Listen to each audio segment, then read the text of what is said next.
Hello friends, welcome to শিক্ষাঙ্গন।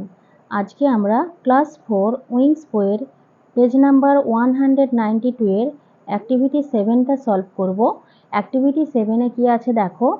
Right a paragraph, একটা paragraph লেখো about your visit to a hill station. একটা hill স্টেশনে বেড়াতে গিয়েছো, সেই হিল স্টেশনে বেড়াতে গিয়ে তোমার কিরম অভিজ্ঞতা হয়েছে সেটার উপর লিখতে হবে। ইন 6 সেন্টেন্সেস, 6টা বাক্যের মধ্যে। ইউজ দ্য ফলোয়িং হিন্টস, নিচের হিন্টসগুলো ব্যবহার করতে হবে। কী কী লিখতে হবে? নেম অফ দ্য প্লেস, জায়গাটার নাম, and the time of visit, বেড়াতে যাওয়ার সময়। কোল্ড ওয়েদার, তো পাহাড়ি এলাকার ওয়েদারটা ঠান্ডাই হয়, তো সেটা লিখতে হবে। Beautiful scenery of the hill, সেই পাহাড়ের যে সৌন্দর্য সেটা লিখতে হবে। ফুড আইটেমস, অর্থাৎ সেখানে কী কী ভালো খাবার পাওয়া যায় সেগুলো। ড্রেস অফ দ্য পিপল, সেখানকার মানুষদের পোশাক আশাক সম্পর্কে লিখতে হবে। হোয়াট ইউ লাইক মোস্ট, কোন জিনিসটা তোমার সবচেয়ে বেশি ভালো লেগেছে সেটা লিখতে হবে। তো তোমাদের বইয়ে দেখো প্রথম লাইনটা লিখে দেওয়া আছে, এখানে শুরুটা করে দিয়েছে। লাস্ট সামার, গত গ্রীষ্মে, I went to a hill station, আমি হিল স্টেশনে গিয়েছিলাম। With my parents and other relatives, আমার বাবা মা এবং অন্যান্য রিলেটিভসের সঙ্গে গিয়েছিলাম। তো আমরা সাধারণত বেড়াতে কখন যাই? ছুটির দিনগুলোতেই যাই, সামার ভ্যাকেশন, পূজা ভ্যাকেশন বা অন্য কোনো ছুটি থাকলে মোটামুটি সেই ছুটির দিনে আমরা বেড়াতে যাই। তো বিগিনিংটা তোমাদের এখানে করে দেওয়া আছে, আমরা ঠিক এর পর থেকে কন্টিনিউ করব।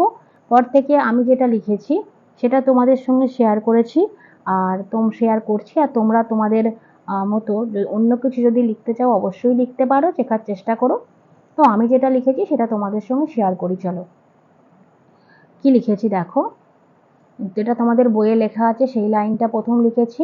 লাস্ট সামার, গত গ্রীষ্মে, I went two Darjeeling with my parents and other relatives, আমি আমার বাবা মা এবং অন্যান্য রিলেটিভসদের সঙ্গে দার্জিলিং বেড়াতে গিয়েছিলাম। অ্যাজ ইট ওয়াজ সামার, যেহেতু এটা গ্রীষ্মকাল ছিল। The weather was not so cold, ওয়েদারটা খুব একটা বেশি ঠান্ডা ছিল না। ইট ওয়াজ কোয়াইট প্লেজারেবল, ওয়েদারটা বেশ মনোরমই ছিল। আচ্ছা, এখানে লেখাটা ঠিকমতো ওঠেনি, আমি এটা লিখে দিচ্ছি। PLEASURABLE,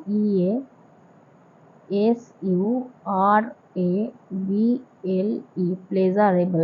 প্লেজারেবল মানে কি? মনোরম, খুব ঠান্ডাও না খুব গরমও না, এরকম একটা ওয়েদার ছিল। দেয়ার উই ভিজিটেড, সেখানে আমরা ভিজিট করেছিলাম। মেনি প্লেসেস, অনেক জায়গায়। Like Batasia Loop, tea garden, Tiger Hill, zoo, and we also enjoyed, আমরা আরও এনজয় করেছিলাম। Travelling in toy train, toy ট্রেনে করে ট্রাভেল করা। তো টাইগার হিল যেটা হচ্ছে তোমার যেখান থেকে কাঞ্চনজঙ্ঘা ভিউ পয়েন্ট দেখা যায়, মানে কাঞ্চনজঙ্ঘা ভিউ পয়েন্ট যেটাকে বলা হয়, পৃথিবীর তৃতীয় উচ্চতম শৃঙ্গ কাঞ্চনজঙ্ঘা। আর কি আর একটা জিনিস যেটা আমি এখানে লিখিনি সেটা হচ্ছে ঘুম স্টেশন, পৃথিবীর সবচেয়ে উচ্চতম স্টেশন হচ্ছে ঘুম স্টেশন, সেই ঘুম স্টেশনও কিন্তু দার্জিলিংয়েই অবস্থিত।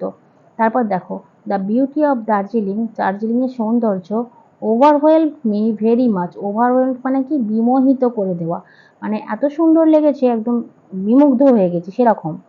I tasted Darjeeling tea and momo, tasted Darjeeling tea, Darjeeling tea কিন্তু স্বাদ এবং সুগন্ধের জন্য জগৎ বিখ্যাত। তো আমাদের ভারতবর্ষে সবচেয়ে বেশি চা কিন্তু আসামে হয়, কিন্তু দার্জিলিংয়ের চা তার স্বাদ এবং সুগন্ধের জন্য জগৎ বিখ্যাত। The local dress was very much attractive, local যে ড্রেস সেটা ভীষণ attractive. I took A photograph of mind, আমি নিজের একটা ছবিও তুলেছিলাম। ইন লোকাল ড্রেস, সেই লোকাল ড্রেসে। I like the travel in toy train most, toy ট্রেনে করে ঘুরে বেড়ানোটা আমার সবচেয়ে বেশি ভালো লেগেছিল। তো পাহাড়ের গা দিয়ে যখন টয় ট্রেন যাবে সেটা অবশ্যই ভালো লাগবে, অত সুন্দর প্রাকৃতিক পরিবেশ, মনোরম দৃশ্য, পাহাড়ের গা দিয়ে যখন যাবে ভালো লাগবে। তো আমারও সেই জিনিসটা খুবই ভালো লেগেছিল। তো তোমরা অন্য কোথাও কেউ বেড়াতে গিয়ে থাকলে তার উপরে বাক্য লিখবে। আর এটা যদি ভালো লেগে থাকে, যদি হেল্পফুল বলে মনে হয়, তাহলে একটা লাইক দিয়ে দিও, আর পরবর্তী ভিডিও পাওয়ার জন্য পাশে থেকো। Thank you.